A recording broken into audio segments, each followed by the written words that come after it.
Welcome back to Arguing Semantics. Today we are doing an on-the-site quick review of Chip 'n Dale Rescue Rangers, starring Andy Samberg, Kiki Layne, and John Mulaney.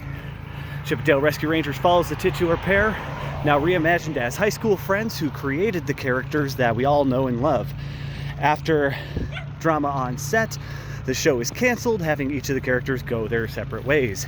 Years later, they must come back together again in order to solve the disappearance of Monterey Jack, going deep into the animated world's underbelly. Overall, this movie was just okay. Just get that away. I am actually a huge fan from when I was a kid of the original show, so the idea of bringing it back was a big deal for me. I thought that was like a perfect thing to reboot in the modern era, especially after Chip 'n Dale Park Life ended up being such a delightful little reboot. However, instead of just rebooting the show, they instead turned it into a meta-narrative, which doesn't totally work. Mostly, I mean, the meta jokes themselves throughout the show actually work pretty well for the most part. They're usually pretty funny. The problem is that the actual storyline that they built all of those things around is just pretty generic, to the point where they make jokes about it being generic, but it just kind of doesn't come off as clever. It just feels like more generic. But all of the jokes they do make about animation mostly work really well and are very fun. The only problem with that is that the main one that they keep referencing is that Dale has CG surgery to be computer generated. The only problem with that is all the rest of the characters are cel-shaded CG characters as well, making that joke not work at all. Speaking of the cel animation, it is terrible. This is the biggest problem with the movie on the whole, is that the animation itself is not particularly good, being very, very jarring at times, especially with how many 2D characters are wonderfully well drawn and handled throughout. It makes me wonder why they didn't just go in that direction with the whole movie. Especially when they make fun of Uncanny Valley characters later in the film.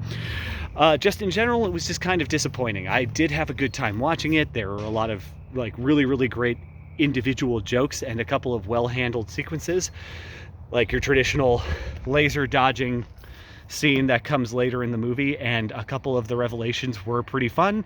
Finding out who the villain is was pretty great, and his overall plan was a fun in-joke amongst animation fans that worked pretty well overall. But if you're coming into this looking for a true reboot of Chip 'n Dale, you're going to be very disappointed. It feels weird that they didn't bother going with the original voices and did voice actors instead. Just in general, it was just okay. Like, I had a good time watching it. It was funny, but it just doesn't do anything special or interesting beyond a few meta jokes that I hadn't quite heard before, because they were based on animation and not necessarily filmmaking techniques. So, you know, it's worth an evening watch. It's not too long. It doesn't overstay its welcome. The other big problem with the movie is that the lone human character that is involved a lot is played by Kiki Layne as the undervalued young detective.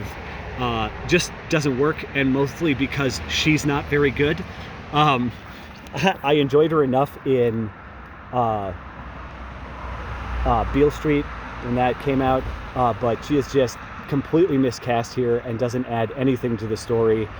Just a very mediocre showing from her, though. I'll still give her a shot moving into the future. I just feel like this is the wrong part for her. Also just feels like some of her interactions with the animated characters were not well directed. There were scenes where there was fighting going on and the real world items don't move the way they should with the animated characters in them, especially when you can tell that Who Framed Roger Rabbit was a big influence. Like, he's in the movie near the beginning, so it just feels like it pales in comparison to other movies that have done a similar concept in the past.